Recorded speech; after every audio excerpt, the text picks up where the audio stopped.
डर सबको लगता है। स्कूल ट्रिप, जहां सभी बच्चे हंसी खुशी मौज मस्ती करते हुए जा रहे थे, लेकिन आगे उनके साथ कुछ ऐसा हुआ कि वो स्कूल ट्रिप मौत की ट्रिप में बदल गई। आइए जानते हैं कि आखिर ऐसा क्या हुआ उन बच्चों के साथ। स्कूल के बच्चे ट्रिप के लिए जा रहे होते हैं। रात के समय रास्ते में बस को एक झटका लगता है, जिससे नेहा सामने बैठी एक औरत के पास आ जाती है और उसके गोद में सोए उसके बेटे का चेहरा देख लेती है, जो कि एक कंकाल था और उसके चेहरे पर कीड़े रेंग रहे थे। दिल्ली के स्कूल से नैनीताल के लिए एक स्कूल ट्रिप पर जा रहा होता है, जिसमें सभी बच्चे हंसते नाचते जा रहे थे। धीरे धीरे रात बढ़ने लगती है और बस अब नैनीताल के पहाड़ों पे चलने लगती है और बच्चे नाच रहे थे कि तभी अचानक ही ड्राइवर ब्रेक लगा देता है। क्या हुआ ड्राइवर, ऐसे बीच रास्ते में बस क्यों रोक दी? मैडम जी, वो देखो एक औरत जो बस के सामने आ गई है। मदद जी, मेरी मदद करो। मेरा घर ऊपर पहाड़ी की तरफ है और रात काफी हो गई है। मुझे भी बस में बिठा लो, मेरा बच्चा काफी छोटा है, मदद करो मेरी। टीचर बाकी सभी टीचर्स से बात करके उस औरत को बस में बिठा लेती है। उसी बस में नेहा अपनी दोस्त पूजा और उसके भाई रोहन के साथ इस ट्रिप पे आई थी। नेहा थोड़ी देर पहले तक नाच और खेल रही थी, लेकिन उस औरत के आते ही उसको कुछ अजीब सा लगने लगता है। लेकिन उस पर ध्यान न देकर नेहा वापस से खेलने कूदने लगती है। तभी बस को एक झटका लगता है, जिससे औरत ने अपने बच्चे को जिस कपड़े से ढका हुआ होता है वो खुल जाता है और नेहा वहीं पास में खड़ी थी, तो वो बच्चे को देखने की इच्छा से औरत के पास जाती है और बच्चे के चेहरे को देखते ही जोरों से चीखने लगती है। क्या हुआ नेहा? मैम, वो बच्चा कंकाल। क्या कहना चाहती हो, क्या हुआ है? नेहा डरते डरते कहती है, मैम वो बच्चा नहीं है, वो कंकाल है। नेहा की बात सुन सभी हैरान हो जाते हैं और उस औरत को देखने लगते हैं। तभी वो औरत हंसते हुए अपने बच्चे का चेहरा खोलकर सभी को दिखा देती है और वो एक नॉर्मल सा बच्चा ही था। नेहा, वो देखो बच्चा ही तो है। देखो, तुम्हें ही देख रहा है। सभी लोग अपनी अपनी जगह पर बैठ जाते हैं और नेहा भी अपनी सीट की तरफ जाने लगती है और जाते जाते वो बच्चे को दोबारा देखती है।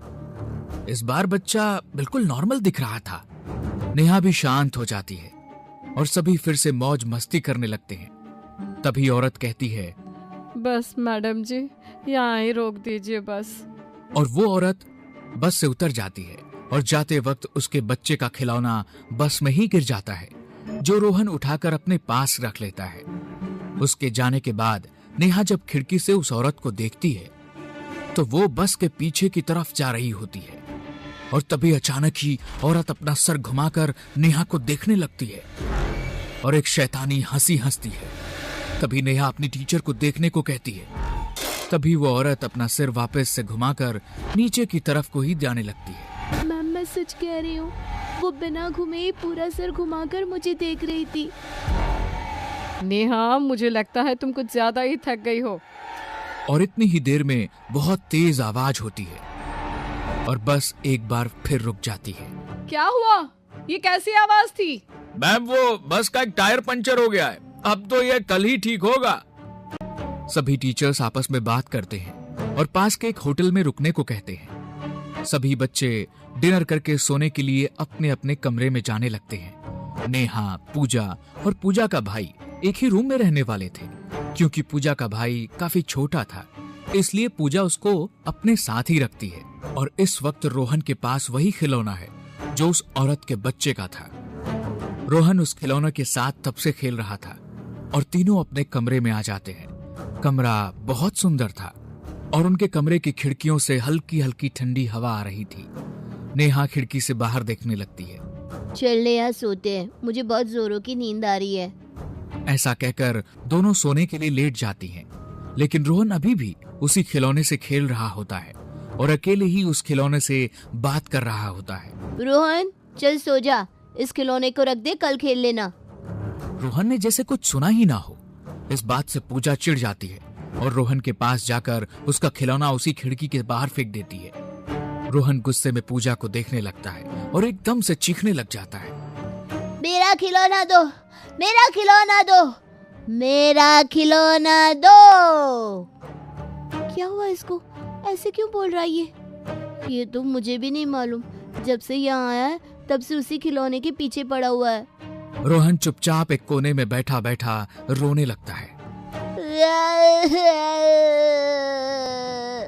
वो मेरा खिलौना था, वो मेरा था, वापस दो मुझे अब। रोहन चुपचाप आकर सो जा, बहुत हो गया तेरा ड्रामा। इतने में ही उनके रूम की लाइट बंद हो जाती है। चारों तरफ एकदम अंधेरा हो जाता है और तभी नेहा कहती है, पूजा लगता है लाइट चली गई है। हाँ रुक, मैं टॉर्च ऑन करती हूँ। जैसे ही पूजा टॉर्च ऑन करके नेहा को देखती है तो वो बेड पे लेटी हुई थी। तभी वो रोहन को देखने जाती है, लेकिन रोहन वहाँ नहीं था। नेहा, रोहन यहाँ नहीं है। तो वो कहाँ गया? अभी तो यही था। तभी दोनों भागते हुए खिड़की के पास जाते हैं और उन्हें रोहन खिड़की से कूदकर जाते हुए दिखाई देता है। दोनों बिना कुछ सोचे रोहन के पीछे चल देती हैं। रोहन, कहाँ हो तुम? इधर आओ वरना टीचर से बहुत डांट पड़ेगी। कमरे में वापस चलो, अब मैं तुम्हें नहीं डांटूंगी। रोहन ने पहले तो ऐसा कभी नहीं किया, अचानक ऐसा क्या हो गया उसको? तभी दोनों देखते हैं रोहन आसपास कहीं नहीं है और दोनों जंगल के बीचों बीच थी, लेकिन रोहन दूर दूर तक कहीं नहीं दिखाई दे रहा था। तभी दोनों को रोहन की आवाज आती है और उसी डायरेक्शन में जाने लगती है। दोनों देखती हैं कि एक गड्ढे में से आवाज आ रही है। दोनों उस गड्ढे के पास जाती हैं और देखती हैं कि उसमें तो वही खिलौना पड़ा हुआ है जिससे रोहन खेल रहा था और उसी खिलौने से आवाज आने लगती है। दीदी बचाओ मुझे, यहाँ से निकालो मुझे यहाँ अकेले डर लग रहा है। ये तो वही खिलौना है ना, उस औरत के बच्चे के पास था। हाँ, जाते वक्त ये खिलौना रोहन ने उठा लिया था, लेकिन इस खिलौने से रोहन की आवाज कैसे आ रही है और रोहन है कहाँ? कुछ तो अजीब है यहाँ। तभी जोरदार चीख के साथ वो खिलौना गड्ढे में से गायब हो जाता है और ये देख दोनों वहाँ से भागने लगती है और भागते हुए वो एक घर के पास पहुँचती है। पूजा, इस घर में चलो, हमें इनसे मदद लेनी चाहिए। दोनों उस घर के अंदर जाती है। घर बिल्कुल वीरान पड़ा हुआ होता है। कोई है घर में? हमें मदद चाहिए। तभी उस घर में से वही औरत निकल कर आती है। क्या मदद चाहिए बच्चों? तुम यहाँ? हाँ, ये मेरा घर है। बोलो क्या चाहिए तुम्हें? मेरा भाई इन जंगलों में कहीं खो गया है, उसको ढूंढने में मदद चाहिए। मैं कहीं नहीं जा सकती, मेरा बच्चा घर पर अकेला है। तभी नेहा की नजर बच्चे के हाथ पे जाती है जिसके पास रोहन जैसा ही एक और खिलौना था। ये देख नेहा उस बच्चे के हाथ से वो खिलौना छीन लेती है। ये तुमने क्या किया? वापस दो जल्दी से, ये मेरे बेटे का है, तुम्हें इसकी सजा जरूर मिलेगी। ये खिलौना तो रोहन के पास भी था। कहाँ है रोहन? क्या किया है तुमने उसके साथ? तभी औरत की गोद में बच्चा रोने लगता है और वो बच्चा रोहन होता है जिसकी आंखें अब लाल लाल हो रखी थी। और ये देख नेहा उस खिलौने को घर के बाहर फेंक देती है। रोहन उल्टा दीवार पे चलते हुए घर से बाहर चला जाता है और वो औरत देखते ही देखते खौफनाक चुड़ैल में बदल जाती है और हवा में उड़ते हुए दोनों के पीछे पड़ जाती है। पूजा और नेहा वहां से भागते भागते घर के बाहर आ जाते हैं जहां उन्हें रोहन भी दिखाई दे जाता है, लेकिन अब वो एक खिलौने में बदल चुका था। पूजा और नेहा दोनों अपनी जान बचाते हुए जंगल से बाहर जाने लगते हैं कि तभी पूजा को रोहन की आवाज आती है। दीदी, मुझे यहाँ छोड़कर मत जाओ, मेरे पास रुक जाओ तुम भी।